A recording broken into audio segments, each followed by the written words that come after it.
Hey everybody, John with House of Tortured Souls here, bringing you yet another movie review. This time, Brightburn 2019 dark superhero film, screenwritten by Brian and Mark Gunn, stars Elizabeth Banks, David Denman, and Jackson Dunn as young Brandon, the star of our film. Everyone's talking about this movie, saying how gory it is, saying how much of a superhero horror movie it is. It's a evil superhero film. Okay, well, all that's kind of right. I don't want to say it's a horror film. It's not. It is rated R, if I believe. It's an hour and a half long. Basis of the story, everyone's comparing it to Superman if it was a dark movie or if he was evil. Okay, well, systematically, if you read along with Superman and you remember how he kind of crashed into Earth, a young couple found him, raised him, okay, almost to the T, dollar for dollar, matches up identical. Elizabeth Banks and David Denman star as Brandon's newfound mom and dad. Opening scene, they're at home, young couple, they can't conceive. You see a lot of books on infertility and so forth. Next scene, little crash into Earth, here comes the meteor, out comes a baby. As the boy grows, he again, Jackson Dunn plays little Brandon. Age specific, I don't think was actually specified, but I'm going to say probably 7th, 8th grade-ish. Right around the time, let's just say early pubescent years. He's a little bit of an outcast. Starts getting picked on. And he first realizes his powers and that he's different when he starts feeling emotions for a girl. Girl calls him out. Things happen to family members. I don't want to give anything away. The movie hasn't even been released yet. Actually, it officially releases tomorrow, Thursday, in theaters. So if you've got nothing else going on this weekend, it's a holiday weekend. If you're not going to the beach, it's supposed to rain on Monday anyhow. Sorry. Yeah, it's definitely worth going and seeing. So anyway, I don't want to give anything away.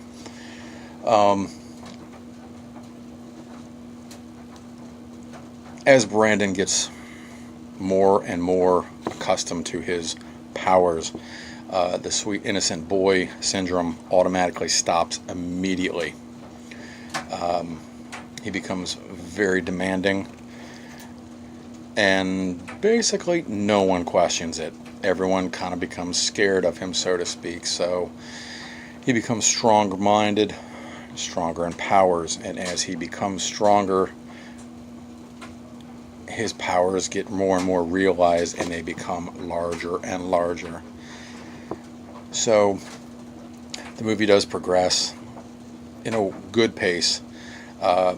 As far as things like the gore that I was mentioning earlier, there are a couple scenes that actually made me kind of go, holy shit. One scene in particular, not giving anything away, I had never seen anything like this ever. Any horror movie, I never seen anything like this, and I was literally like, holy shit, when I first saw it.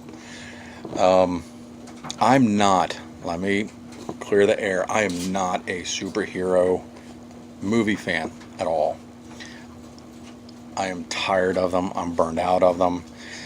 And I'm not giving anybody a hard time about that. My wife is the comic geek. I'm the horror nerd. Okay? I don't give anybody a hard time about it. Everybody has their own love. But unfortunately, I'm just not. All the Avengers movies and all that other stuff, Haven't seen hardly any of them. I don't care to. I've heard they're all phenomenal, special effects and so forth. It's just not for me. I do love Deadpool because it's funny as shit. Both of them are. But I will tell you this much. If more superhero movies had been along the lines of Brightburn and had been a little darker instead of so, I don't know, Disney-esque and perfect worlds, I probably would have been more of a fan. Again, everybody has their own thing. So yeah, there was definitely some good scenes in the movie. As far as it goes, a superhero movie, yeah, it can be compared to Superman all you want. That's fine. He's not, doesn't have a cape on his back or anything like that. But he is a person that definitely possesses superhero powers. There are more things in the story. Again, I'm not giving anything away. This is a quick review, first impressions, if you will. And yes, I do highly recommend it. It's not a horror film, again.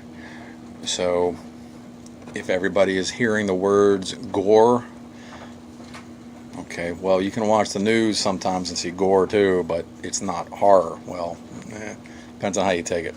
So, for what it's worth, I definitely recommend this film. Okay, I really, really do. Outside of the horror realm, I highly recommend it. Very, very entertaining. Had a great ending.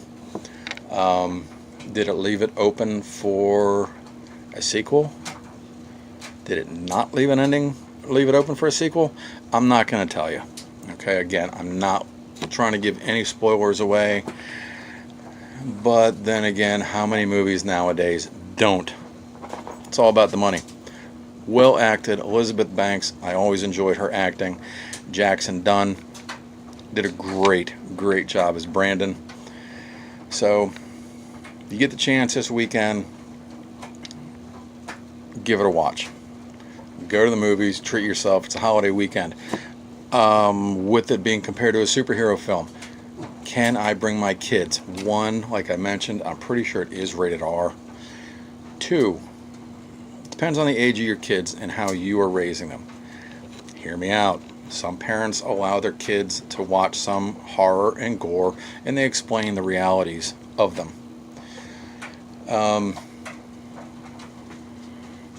I would say watch the film first, and when it comes out on DVD, Redbox, whatever, you've seen it, your kids still want to see it, you make the decision. Or take them back the next day. I don't give a shit. It's your money.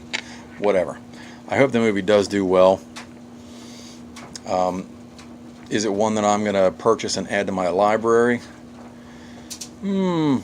Probably, just because it did intrigue me, and it was, like I said, a dark movie, which I appreciate. So, at any rate, check out Brightburn.